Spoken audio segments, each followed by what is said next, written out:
क्या हाल है दोस्तों, welcome to last moment tuitions. मेरा नाम सुमित सिंह राजपूत है। आज की वीडियो के टॉपिक का नाम है how to pass engineering maths 1।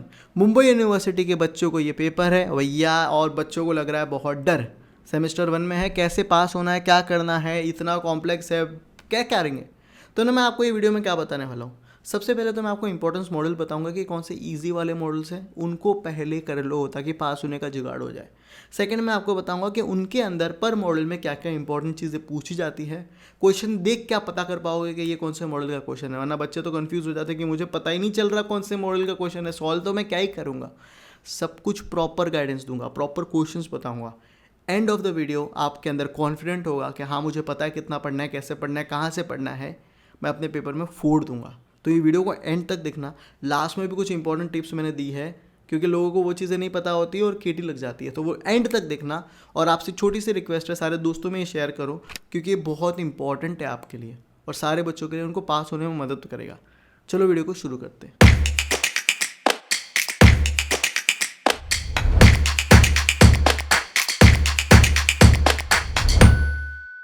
देखो भाई, तो चलो शुरू करते हैं। अगर आप पास होने के लिए नॉर्मली मॉड्यूल वाइज जाओगे कि पहले पहला मॉड्यूल किया कॉम्प्लेक्स, फिर हाइपरबोलिक, तो आप पहले दो मॉड्यूल में ही अटक जाओगे, ब्लैंक हो जाओगे, क्योंकि वो सबसे ज़्यादा मुश्किल है।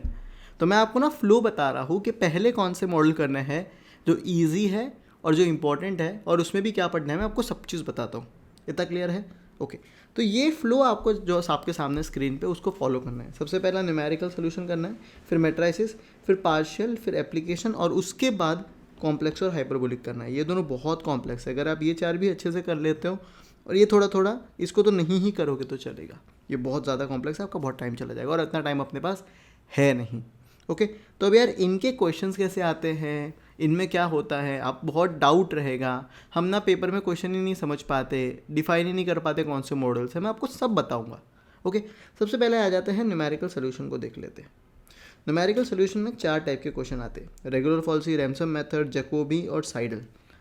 नॉर्मली ये क्वेश्चन आपको लिखा हुआ रहेगा कि कौन सा टाइप का क्वेश्चन है। जैसे अगर आप देखोगे तो फॉल्सी मेथड है, तो find out of the equation using regular falsies method, normally दिया हुआ है, आप समझे।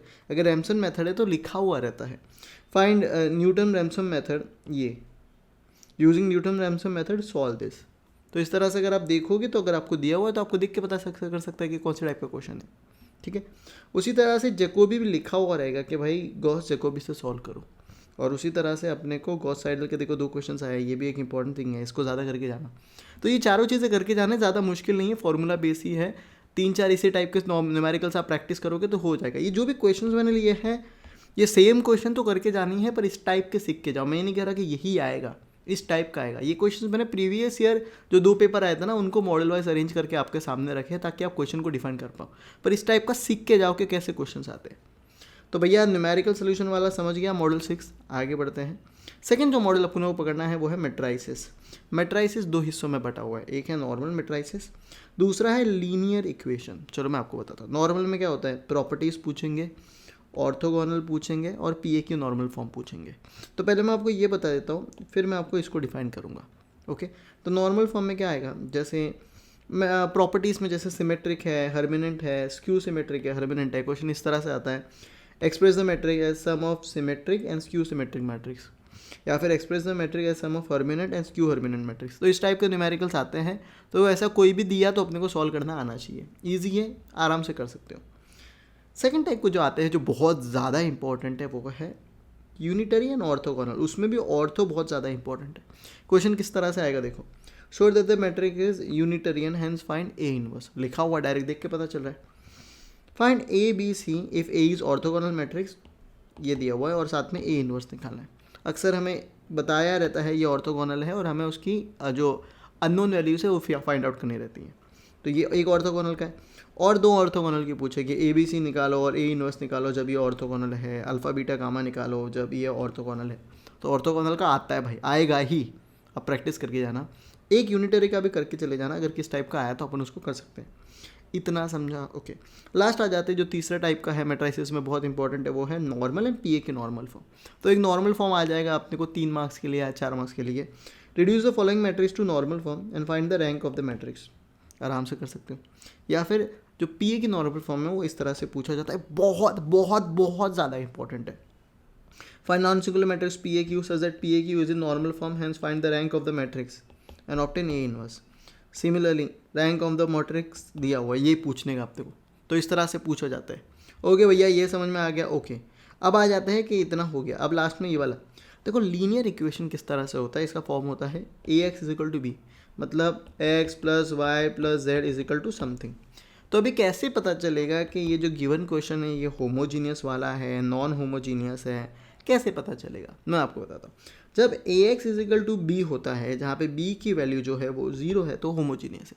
मतलब x plus Y plus Z is equal to 0, तो ये होमोजीनियस है। आप समझे? उसमें भी ट्राइवल नॉन ट्राइवल आता है, मैं बताऊंगा। नॉन होमोजीनियस कैसे पता चलेगा? जब x plus Y plus Z is equal to वो कॉन्स्टेंट है 1 2 3 कुछ भी नंबर है 5 10 फलाना ढिमका, तो देख के पता चल जाता है भैया ये क्या है, नॉन होमोजीनियस। नॉन होमोजीनियस में भी 2 टाइप होती है, एक कंसिस्टेंट और एक टाइप ऑफ सोल्यूशन। अब इन सब में सबसे ज़्यादा अगर कोई चीज़ इंपॉर्टेंट है पूछी जाती है वो है टाइप्स ऑफ सोल्यूशन। ये करके ही जाना है। इस टाइप का समय है तो अपने को भाई कि देख के भाई क्या हाँ लपट लो ऐसे जो सब को, तो कि भाई ये तो मार्क्स देगा, समझे? तो इनको भी मैं आपको एक्सप्लेन करता हूँ कैसे आता है, होमोजीनियस को कैसे डिफाइन करना है, मैं आपको सब बताता हूँ। ठीक है, आ गया लीनियर इक्वेशन में A X is equal to B, B जब 0 होता है तो क्या है अपना होमोजीनियस है। तो आपको देखो गिवन दिया हुआ है और सामने 0 लिखा रहेगा, 0 लिखा रहेगा, 0 लिखा, देख के पता चल जाता है कि क्या है, होमोजीनियस। आप बोलोगे ये कैसे होमोजीनियस है, इधर सामने तो वैल्यू है भाई, ये एक्स के साथ है, वाई के साथ है, जेड के साथ है, ये सब तो उधर चले जाएगा ना, सामने तो 0 ही होगा ना। आप समझ रहे हो? नॉर्मल जो कांस्टेंट वैल्यू होती है वो 0 होगी। तो इस तरह का सम आता है। फिर आ जाता है नॉन होमोजीनियस में एक कंसिस्टेंसी वाला आता है और एक टाइप्स ऑफ सॉल्यूशन आता है। कंसिस्टेंसी वाला क्वेश्चन है कि test the consistency and possible solve. यहाँ पे देखो सामने जो वैल्यू है वो क्या है, नंबर्स है, ये नॉन होमोजीनियस है, देख के पता चल जाता है। Examine the consistency of the system, ये क्वेश्चन पूछा जाता है, ये इंपॉर्टेंट है, पर उससे भी ज़्यादा अगर इंपॉर्टेंट है तो टाइप्स ऑफ सोल्यूशन है। Investigate for what value of lambda and gamma, मतलब जो ये beta, the equation is x plus Y plus Z is equal to 6 10 और ये वाला है। आप समझ रहे हो? तो इसको अपने को सॉल्व करके जाना है, इसका नो सॉल्यूशन निकालना है, यूनिक सॉल्यूशन है कि इन्फिनिट मैनी सॉल्यूशन है, ये बताओ। तो इस तरह का क्वेश्चन आता है, ये एक ही क्वेश्चन 2 बार पूछा गया, तो इसको सॉल्व करके जाओ और इसके आसपास के 2 क्वेश्चन सॉल्व करके जाओ। तो यहीं से अपने को पूरा क्या हो गया, मैट्रिसेस हो गया अपना और अपना न्यूमेरिकल सोल्यूशन हो गया। आगे बढ़ते हैं अगले मॉडल पे। तो यार देखो, आगे बढ़ने के पहले मैं आपको एक सिंपल सा क्वेश्चन पूछना चाहता हूँ कि टाइम इतना कम बचा है, इंपॉर्टेंस तो मिल गया, लेकिन पढ़ेंगे कहाँ से? क्योंकि 5 सब्जेक्ट एक साथ सर पे आ रहे हैं और तैयारी उतनी हुई नहीं है। आप समझ रहे हो? 10 जगह भटकेंगे, थोड़ा यहाँ से किया थोड़ा वहाँ से किया, तो भाई ब्लैंक हो जाएंगे। ऐसे टाइम में आपको एक तगड़ा क्रैश कोर्स चाहिए जहाँ पे आपको फटफट कॉन्सेप्ट क्लियर कर दे, ताकि आप अपना पढ़ के आगे बढ़ पाओ। ठीक है, और ये आपकी मदद करता है लास्ट मोमेंट ट्यूशन का सेम 1 का बंडल पैक। एक काइंड ऑफ क्रैश कोर्स ही है। इसमें अगर आप देखोगे तो नीचे आपको डिस्क्रिप्शन में लिंक मिलेगी, उसमें जाके कंटेंट वाले पार्ट पे जाओगे तो आपको इंजीनियरिंग मैथ्स के प्रॉपर वीडियो लेक्चर्स मिल जाएंगे, जिसमें आपको कॉन्सेप्ट एक्सप्लेन कर दिया है। फंडे समझ गए फिर तो आप सॉल्व कर ही लोगे। आप समझ रहे हो? उसके बाद अपने को क्या मिलेगा, फिजिक्स मिल जाएगा, BEE मिलेगा, मैकेनिक्स मिलेगा, केमिस्ट्री मिलेगा, हाउ टू पास के वीडियो लेक्चर्स मिल जाएंगे, जो ऐसे वाले वो सारे उधर मिल जाएंगे। क्लियर है? और मॉडल वाइज इंपॉर्टेंस में मिल जाएंगे, जो मैं आपको वीडियो में बता रहा हूँ। एक ही जगह पे काइंड ऑफ क्रैश कोर्स है, फटफट आपकी तैयारी हो जाएगी। लास्ट मोमेंट की जो तैयारी होती है ये टाइम के लिए ये क्रैश कोर्स आपके लिए बेस्ट रहेगा। वैसे तो कोर्स की प्राइस है वो 3500 है, पर एग्जाम टाइम में मुझे बच्चों ने बहुत रिक्वेस्ट की, तो भैया हमने सीधा कूपन दे दिया 1500 ऑफ का। तो 2000 रुपीज़ में भाई 2010 रुपये में आपको 5 सब्जेक्ट मिल जा रहे हैं। तो ये ऑफर भी आपको नहीं मिस आउट करना चाहिए, ये कोर्स आपको ज़रूर चेकआउट करना चाहिए। नीचे डिस्क्रिप्शन में लिंक है, अपने हिसाब से जाके चेकआउट कर लो। चलो आगे बढ़ते हैं। तो भैया चलो आगे बढ़ते हैं और आ जाते हैं पार्शियल डिफरेंशिएशन और सक्सेसिव। ये चैप्टर नंबर 3 और चैप्टर नंबर 4 इसमें आपका कवर हो जाता है। क्लियर है? इसमें अगर नॉर्मली आपको 3 चीज़ें पूछते हैं पार्शियल में, एक है नॉर्मल डेरिवेटिव जिसमें कॉम्पोजिट और फंक्शन ऑफ फंक्शन भी आ जाता है।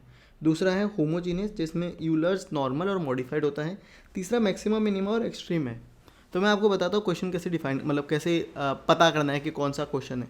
सबसे पहले तो ये वाला पार्ट ले लेते हैं। देखो नॉर्मल अब तक तो नहीं पूछ रहे पेपर में, कॉम्पोजिट पूछते हैं। कॉम्पोजिट कैसे पता चलेगा? पहले तो ये कैसे पता चलेगा कि जो ये अपना गिवन है वो पार्शियल का है। भाई डेबा अगर कहीं दिखता है तो देख के पता चल जाता है पार्शियल है, पार्शियल है, पार्शियल है। डेबा कहीं दिखा तो पार्शियल है। इतना समझ में आ गया? ओके, कॉम्पोजिट फंक्शन का कैसे पता चलेगा? अगर एफ ऑफ के अंदर बहुत सारा कुछ इक्वेशन दिया हुआ है, मतलब क्या है, कॉम्पोजिट है। जैसे देखो u is equal to F of दक दक दक दक दक, प्रूव दैट डेबा, डेबा भी दिख गया, ये भी दिख गया, कॉम्पोजिट है। H is equal to F of धक धक धक धक, हैंस प्रूफ डेबा। डेबा भी दिख गया, ये भी दिख गया, कॉम्पोजिट है। देख के क्वेश्चन, और इंपॉर्टेंट है, पूछा जाता है, ये दोनों क्वेश्चन आए हैं। सेकंड जो बहुत इंपॉर्टेंट है वो है function of function. Function of function मतलब F of Z is equal to, मतलब if Z is equal to F of X Y और X is equal to something and Y is equal to something, मतलब function के अंदर function खुल रहे तो क्या है फंक्शन ऑफ फंक्शन। ओके, और डेवा तो दिख ही रहा है, देख के पता चल जाता है। उसी तरह से z is equal to this, x is equal to this, y is equal to this.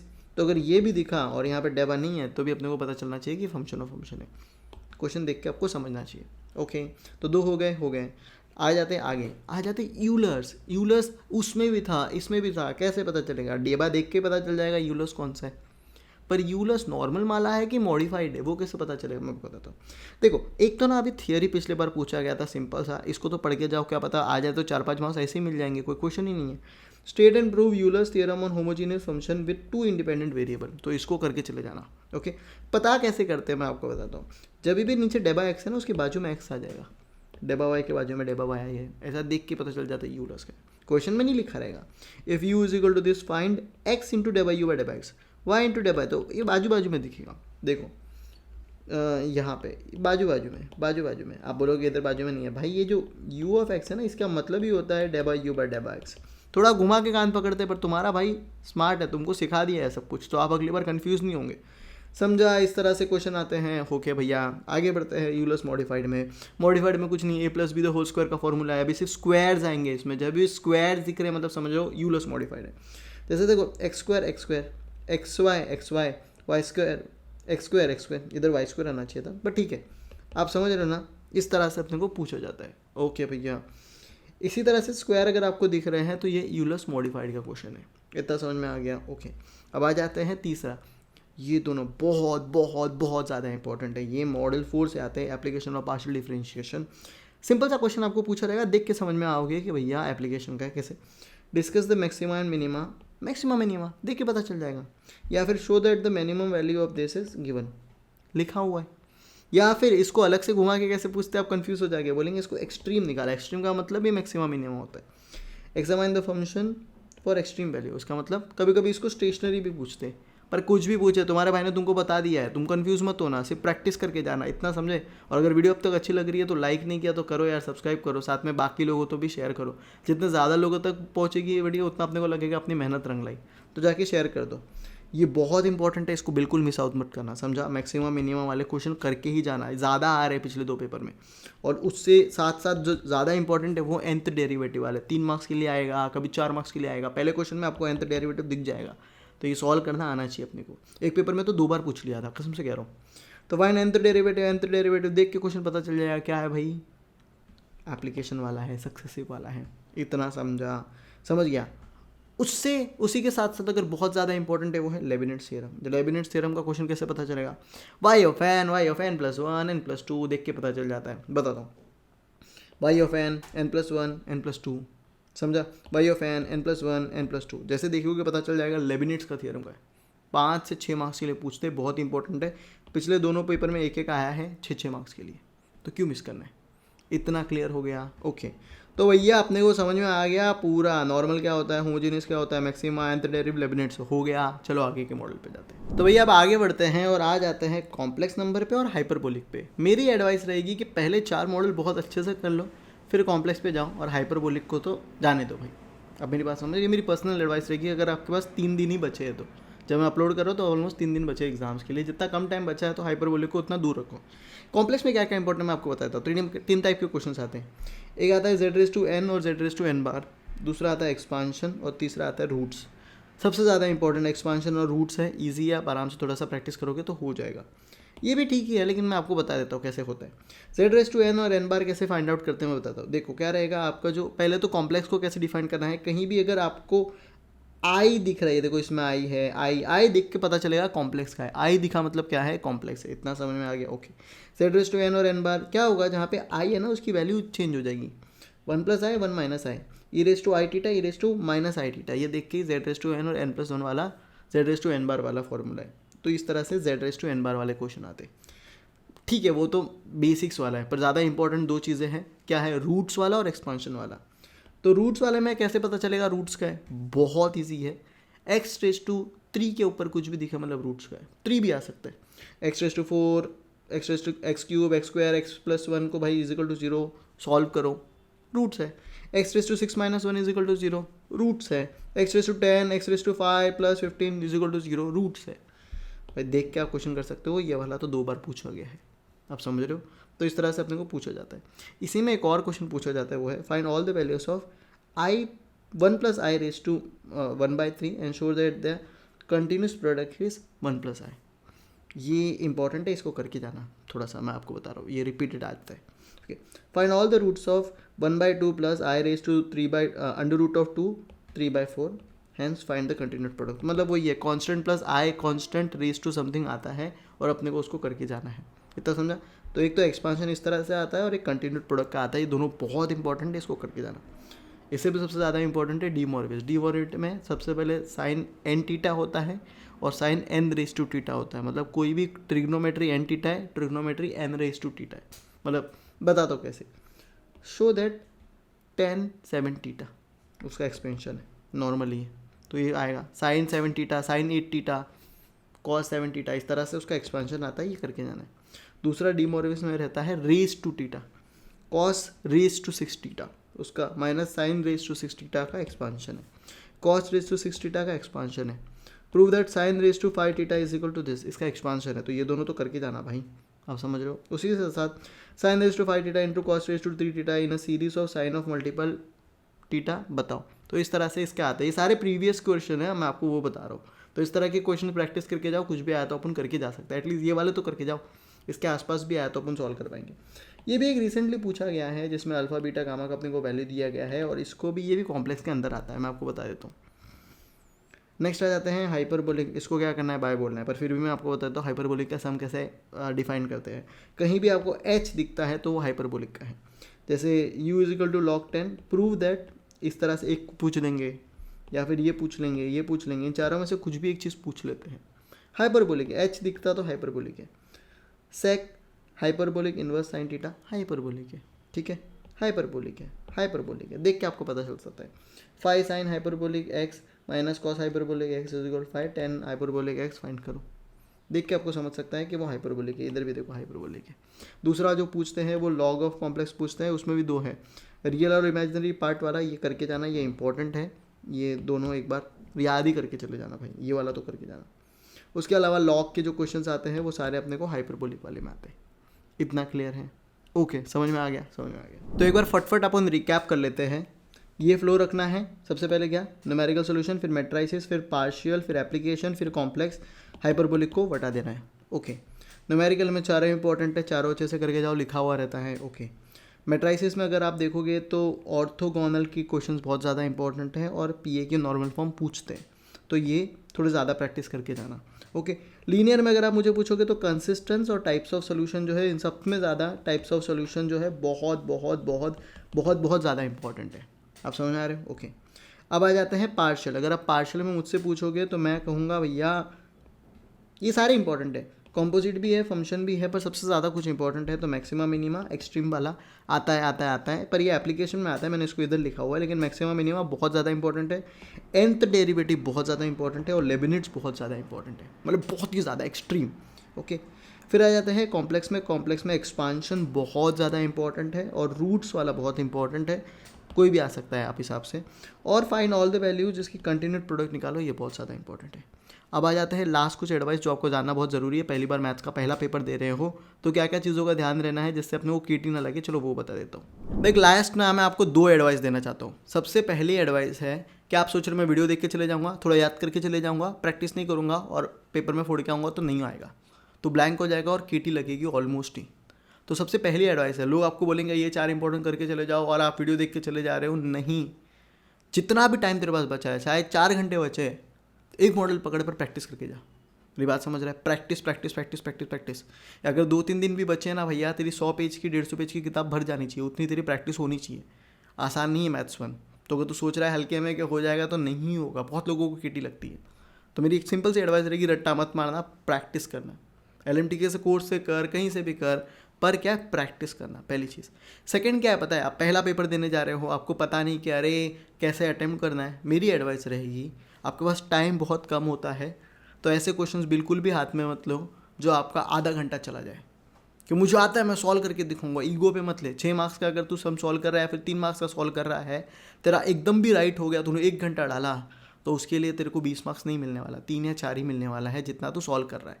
तो ज़्यादा अटैम्प्ट करने की कोशिश कर, ऐसे क्वेश्चन पहले अटैम्प्ट कर जिसको तू फटफट सॉल्व करके आगे बढ़े। कोई भी सम को ईगो पे मत ले।